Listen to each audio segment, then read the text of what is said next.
নাটোরে একটি ভিডিও দেখলাম যে অন্ধ মানুষ বাঁশ ধরে লাঠি ধরে কারো সাহায্য না নিয়ে মসজিদে যাচ্ছেন এবং তিনি নাকি আজানও দেন, মসজিদে 5 ওয়াক্ত নামাজও ঠিকমতো পড়েন। দেখে মনে হচ্ছে বয়স একেবারে কম না, শতবর্ষী হতে পারে। অন্ধ একজন মানুষ রাস্তায় পারাপার হতে পারছে না, চিনছে না, জানছে না, আপনি তাকে সহযোগিতা করলেন। সাহাবীদের আখলাক। তো নাটোরের যে মুরব্বী এই যে অন্ধ হওয়ার পরও মুয়াজ্জিন বা মসজিদের মধ্যে যাচ্ছে, মূলত সাহাবী রিদওয়ানুল্লাহি আনহুম আজমাইন এখানে নেই, কিন্তু তাদের চারিত্রিক মাধুর্যতা এই বর্তমান জামানায় অনেকের মধ্যে কিন্তু আমরা দেখতে পাই। সুতরাং সুস্থ সবল মানুষ আমরা যারা এই দুনিয়ার জিন্দেগিতে জীবিত আছি, নিজেদেরকে অপরাধী মনে হয় না ভাই অনেক সময়, যে আমি সুস্থ হওয়ার পর কেন আমি মসজিদে যাচ্ছি না, কেন আমি জামাতে যাচ্ছি না? আপনি ঘরে নামাজ পড়লে আপনি যে পরিমাণ সওয়াব পাবেন এর চাইতে 27 গুণ সওয়াব আল্লাহ সুবহানাহু ওয়া তাআলা জামাতে নামাজ পড়ার কারণে আপনার আমলনামায় দিবেন। আশহাদু আন্না মুহাম্মাদার রাসূলুল্লাহ, হাইয়া আলাস সালাহ, হাইয়া আলাস সালাহ, হাইয়া আলাল ফালাহ, হাইয়া আলাল ফালাহ, হাইয়া আলাল ফালাহ। আল্লাহু আকবার, আল্লাহু আকবার, লা ইলাহা ইল্লাল্লাহ।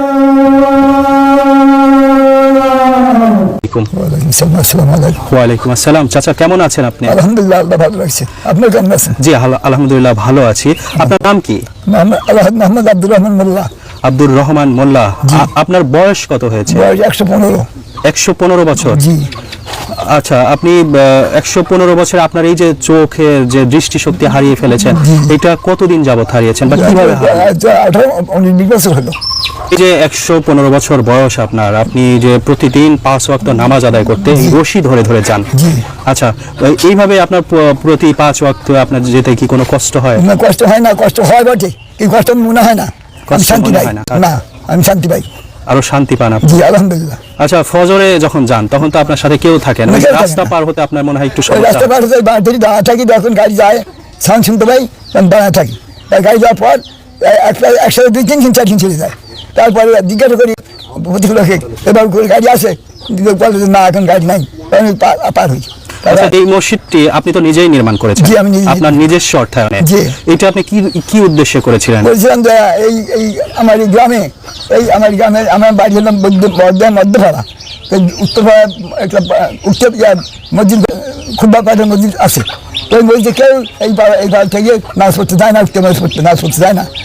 জায়গাও আপনার, মসজিদের নির্মাণ ব্যয়ও আপনার, মসজিদের মুয়াজ্জিমও আপনি, মসজিদের ইমামও আপনি। ইমাম আমি সবসময় করি না, ওই যখন আমার ছেলে থাকে আমি আলমের কাছে পরামর্শ নিয়েছি।